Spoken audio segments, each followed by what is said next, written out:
Hi, and welcome to my channel, Skewed Food. I'm Elena. Today I'm going to be talking to you about 5 books that I think would be amazing gift recommendations for your gift-giving needs. All of these books in some way deal with food, some more directly than others, and they are all books that I've read. So even if you haven't read them, you can listen to what I say today, take my knowledge, pretend like you're giving someone a really thoughtful gift, when in actuality, you are just taking my advice, taking the easy way out, but they'll never know. I've got some notes here. I don't really know that I need to look at it, but it feels nice to be behind a desk, to have all this. I have my Christmas cactus. Looks a little out of place. I've just kind of slapped it on there. I bought one that was totally falling apart at the store, but I'm hoping that it will live. But without further ado, let's just jump into it. The first book I'm going to recommend is perfect for the science nerd in your life. It is called The Omnivorous Mind by John S. Allen. This is a Harvard graduate, man, researcher, and it's all about how humans evolved to become omnivores, but it does discuss the evolution of humans and the relationship of food in many different ways. It starts out with a great chapter all about crispy food. It's pretty fascinating. I mean, it delves deep, it gets pretty technical. I mean, here there are literal pictures of the human brain. There's a lot of $5 words, so to speak. I think it's endlessly fascinating. It is by far the best book I've ever read about food, and I learned so much from it. I loved the theories in here about why and how becoming omnivores influenced the way that even our organ systems changed. Being able to eat meat, it is most likely what caused our brains to become as advanced as they are. It gets into some societal and cultural ways in which humans interact with food, so it talks about food as like an art form. It talks about women's role with food and how most chefs are men, but most home cooks are women. It really touches on everything. Some chapters are stronger than others, but it's 100% worth the read and would be a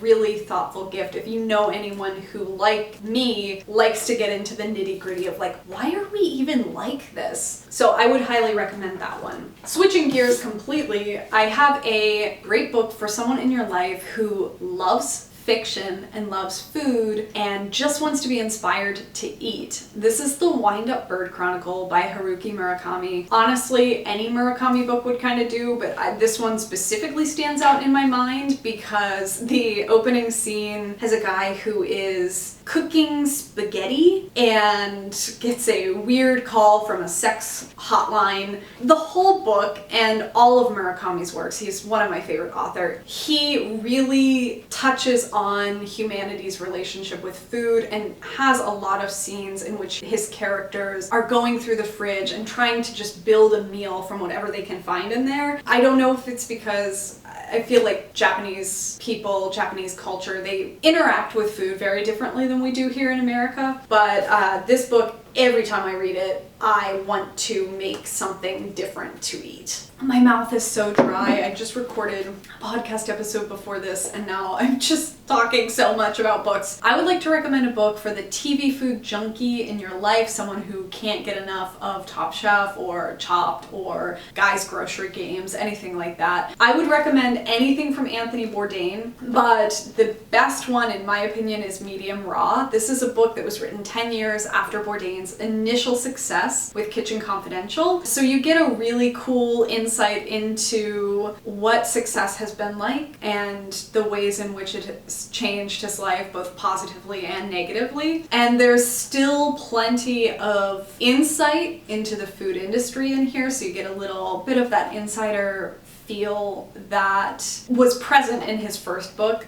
He has a great chapter about the behind the scenes of Top Chef, which I loved because I love Top Chef. I'm a TV food junkie. It's heartwarming, makes you want to be better than you are. This book is so emotional. I think that Bourdain not only is a very poignant author and very relatable author, but after his death, it hits different, as the kids would say. Next, I would like to recommend a book that's perfect for the self-proclaimed food critic in your life. I think we all know someone like this. This book is called The Man Who Ate Everything by Jeffrey Steingarten. This man, Jeffrey, is a former food critic at Vogue. Going into this position, he was not a super adventurous eater, and so he challenges himself in many different ways, which he outlines in the introduction for the book. He challenges himself to expand his palate, essentially. And in doing so, it snowballs into all of these other areas of his life. He becomes very obsessive about certain things, trying to bake the perfect bread, trying, like 50 different types of bottled water and writing his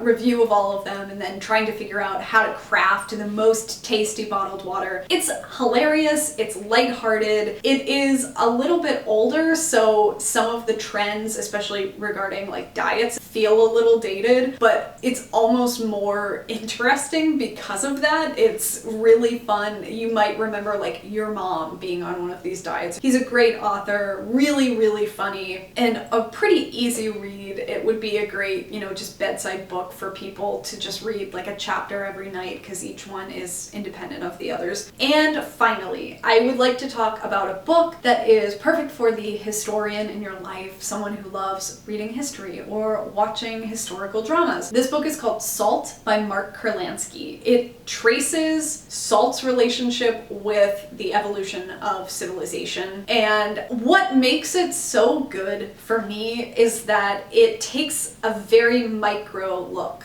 Salt. How did this one small thing, butterfly effect, to influence trade routes and influence which countries were more powerful than others? It is a very cool, deconstructed look at something where you take this macro society and you break it down to literally one of the smallest elements in it, like a grain of salt, and realize that it influences everything. He has another book called Cod, which I haven't read, which I think does a very similar thing. He's a pretty prolific author and has a bunch of books like this. He's a big food historian, but Salt is the one that I've read and really enjoyed and would make a great gift for people in your life who love history. So that's that. This is the video. I had fun making it. I love reading about food, and I'm excited for Christmas, and I hope that these recommendations help you figure out what you might give to someone in your life. Thank you for watching. Subscribe to my channel, like this video, and share it with a friend. Bye!